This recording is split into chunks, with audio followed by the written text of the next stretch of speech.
প্রথম দুই ওভারে মাত্র ৮ রান দিয়ে প্রতিপক্ষের দুই ওপেনারকে বিদায় করলেন তাসকিন আহমেদ। আইএল টি-20 লিগে আরও একবার বোলিং নৈপুণ্য দেখালেন ঢাকা এক্সপ্রেস।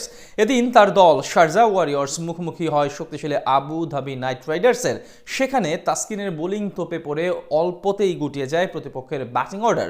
তবে লো স্কোরিং ম্যাচেও লড়াই হয় হাড্ডাহাড্ডি। সেখান থেকে ম্যাচের ফলাফল এবং টাইগার পেসারের পারফরমেন্স নিয়ে বিস্তারিত জানব রিপোর্ট।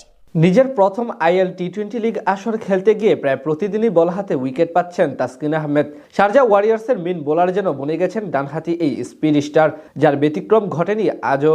7 ম্যাচে 5 পরাজয় নিয়ে টুর্নামেন্ট থেকে এক প্রকার ছিটকে যাওয়ার পথে ফ্র্যাঞ্চাইজিটি। এমন গুরুত্বপূর্ণ ম্যাচে বল হাতে দারুণ করেন ঢাকা এক্সপ্রেস। এদিন আবুধাবি নাইট রাইডার্সের বিপক্ষে টস জিতে আগে বল করার সিদ্ধান্ত নেয় তার দল শারজাহ ওয়ারিয়র্স।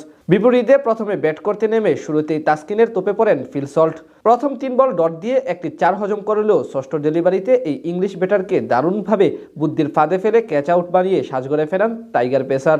দ্বিতীয় ওভারে ওয়াসিম আকরামের বলে এলবিডব্লিউর ফাঁদে পড়ে আউট হন আগের ম্যাচের হাফ সেঞ্চুরিয়ান ব্রেন্ডন ম্যাককালাম।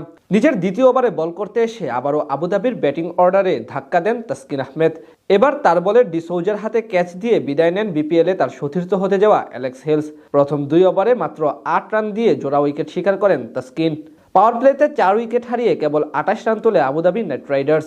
দলের বিপর্যয়ে হাল ধরেন আলিশান সারাফু এবং শেরাফান রাদারফোর্ড। দুজন মিলে বেশ দেখে শুনে স্ট্রাইক রোটেট করে ব্যাট চালাতে থাকেন শারজাহ বোলারদের বিপক্ষে।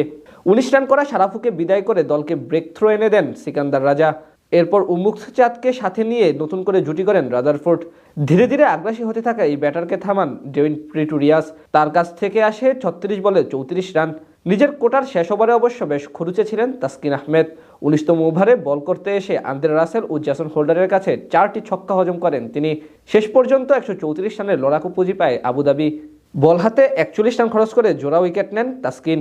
জবাব দিতে নেমে শারজাহ ওয়ারিয়র্সের শুরুটাও ছিল একেবারে নড়বড়ে। দ্বিতীয় ওভারে স্বদেশি পেসার জেসন হোল্ডারের প্রথম শিকার বনে সাজঘরে ফিরেন মার্কুটে ওপেনার জনসন চার্লস। পরের ওভারে বিদায় নেন আরেক ওপেনার মোনাক প্যাটেল। 8 বলে মাত্র 7 রান করে তিনি বিদায় নেন অজয় কুমারের বলে।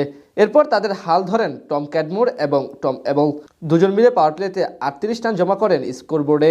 13 বলে 13 রান করা টম এবলকে বিদায় করেন অলি স্টোন। এরপর নতুন করে ক্যাডমোরের সঙ্গে জুটি করেন অধিনায়ক সিকান্দার রাজা। শেষ 10 ওভারে তাসকিনদের জয়ের জন্য দরকার ছিল 77 রান। 13তম ওভারে 35 বলে 30 রানের ধীরগতির ইনিংস খেলে বিদায় নেন টম ক্যাডমোর। এরপর সিকান্দার রাজার সাথে যোগ দেন জেমস র। তারা দুজন মিলে বেশ ভালোভাবে এগিয়ে নিয়ে যেতে থাকেন শারজাহ রানের চাকা। 25 বলে 28 রান করে অজয় কুমারের বলে আউট হন ক্যাপ্টেন সিকান্দার রাজা। শেষ 12 বলে তাদের দরকার ছিল 13 রান। সেখানে 19তম ওভারে মাত্র 1 রান দিয়ে 1 উইকেট নিয়ে ম্যাচ জমিয়ে তোলেন জেসন হোল্ডার। এরপর শেষ ওভার বল করতে আসেন আন্দ্রে রাসেল। সেখানে তার ডিফেন্ড করতে তিনি ব্যর্থ হয়, যার সুবাদে ম্যাচ জিতে নেয় শারজাহ ওয়ারিয়র্স। টুর্নামেন্টে এটি তাদের তৃতীয় জয়।